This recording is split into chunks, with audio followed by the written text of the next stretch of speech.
Welcome back. आज हम बात कर रहे हैं कि पेशावर दहशत गर्दी का एक सॉफ्ट टारगेट क्यों है।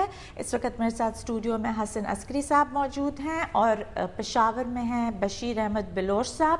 अस्सलाम वालेकुम बिलोच साहब। वालेकुम अस्सलाम। बिलोच साहब, ये परसेप्शन है कि स्वात में जब ऑपरेशन अनाउंस हुआ तो इमीडिएटली ऑपरेशन हो गया, लेकिन वजीरिस्तान में ये जो 1 महीने का गैप था, इससे तालिबान को चांस मिल गया टू रीग्रुप। तो इस पे आप क्या कमेंट करेंगे? मेरे ख्याल में ये हमारे वज़ीर दाखिला साहब ने 1 महीना पहले ये अनाउंस करके, कोई हो सकता है कि फेडरल गवर्नमेंट की कोई स्ट्रेटजी हो, मगर हमारे ख्याल में ये नहीं होना चाहिए था, क्योंकि जहाँ जैसे हमने स्वात में उनको अनएक्सपेक्टेड लिया और वो तकरीबन आकर बुनेर पे उन्होंने कब्ज़ा किया और ये वो, तो एकदम हमने ऑपरेशन किया क्योंकि हमारे इख्तियार में था, वो हमारे सूबे की हुकूमत की बात थी और ये मरकज़ ने, पता नहीं ये हमारे ये फाटा जो आपके इल्म में होगा कि ये मरकज़ जो है वो कंट्रोल करता है। तो ये फेडरल गवर्नमेंट में हमारे वज़ीर दाखिला साहब ने अनाउंस किया था 1 महीना पहले। हो सकता है उनकी कोई स्ट्रेटजी हो, या आप उनसे क्वेश्चन करो, मेरे ख्याल में ज़्यादा बेहतर होगा। लेकिन जी स्ट्रैटेजी इस तरह की हमने दुनिया में देखी तो नहीं है कि किसी किस्म की। अस्करी साहब, आपने देखी है कि 1 महीना पहले अनाउंसमेंट हो? असूली तौर पर तो इस किस्म के ऐलानात पहले नहीं होने चाहिए थे, क्योंकि इसमें सरप्राइज़ का एलिमेंट जो है वो बड़ा अहम होता है। लेकिन बलोच साहब, यहाँ एक जो सवाल मेरा ख्याल है और लोगों को दिलचस्पी है वो ये है कि इस तरह तसलसल से जो पेशावर पे हमले होते रहे हैं, इस सिलसिले में आपने अपनी सिक्योरिटी को मज़ीद अपग्रेड किया है, या इस सिलसिले में कुछ आपको फेडरल हुकूमत की मदद दरकार है ताकि इस किस्म के मासूम लोग जो बेचारे शहीद होते हैं ये सिलसिला रुक सके? प्राइम मिनिस्टर साहब पेशावर तशरीफ़ लाए थे तो हमने 24 बिलियन रुपीज़ का उनको एक पैकेज दिया था जो कि मलकान एजेंसी के लिए था, और हमारे पेशावर के लिए हमने उनको पेशावर और उसके साथ से जनूबी अजला जो हैं उनके लिए हमने एक उनको बनाकर दिया है 23 अरब रुपए का नया पैकेज दिया है। मगर मैं आपको ये बताऊं कि हमने तकरीबन 1000 लोग जो हैं वो हम भर्ती कर रहे हैं, और हमने कोशिश किया कि 300 लोग हमने ट्रेनिंग के लिए भेजें और 700 हम जो हैं वो रिटायर्ड एफसी के और मिलिट्री के लोगों को कर रहे हैं ताकि हमें इमीडिएटली मिल जाएं, क्योंकि ट्रेनिंग में तकरीबन 6 महीने लगते हैं।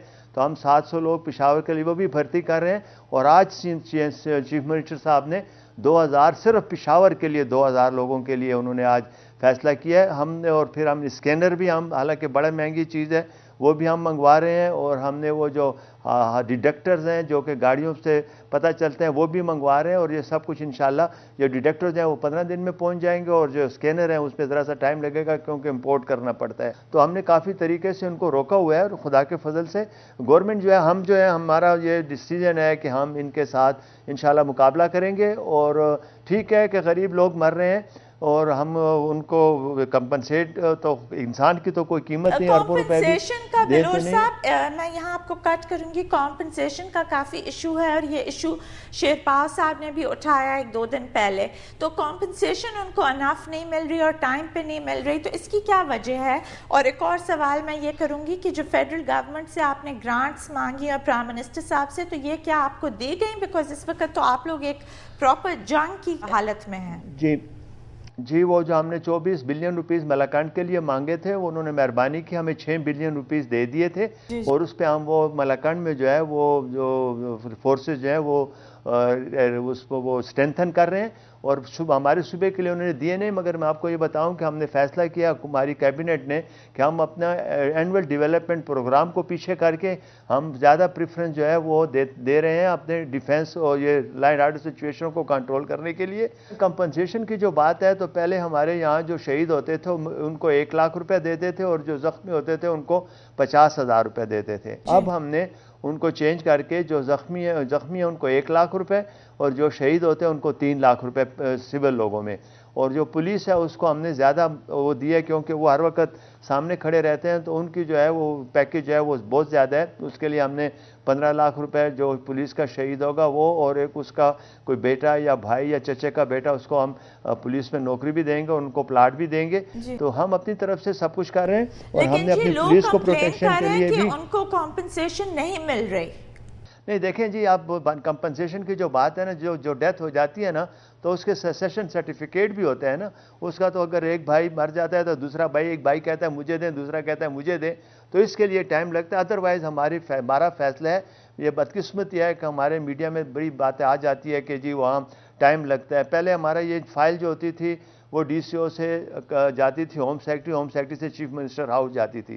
یہ ہم نے فیصلہ اس میں کیا, چیف منسٹر کا آفس جو ہم نے کاٹ دیا, ہم نے پھر کہا کہ ہوم سیکرٹری کے پاس جائے. اب وہ بھی ہم نے ختم کر دیا. اب سیدھا ڈی سی او اور ڈی سی او سے کمشنر اور پیسے ہم دیں گے انشاءاللہ. کل ہم عید سے پہلے ہم کوشش کریں گے کہ جتنے ہمارے یہاں بلاسٹ ہوئے ان کو پیسے ہم دے دیں. مجھے آپ یہ بتائیں کہ یہ جو آپریشن اس وقت ہو رہا ہے وزیرستان میں, اس کو ختم ہونے کی کوئی ڈیڈ لائن نہیں دے رہا. پرائم منسٹر صاحب نے بھی کہا کہ دیر از نو ڈیڈ لائن. تو یہ اگر زیادہ دیر تک کنٹینیوڈ رہا تو اس سے کیا افیکٹ ہوگا NWFP پہ؟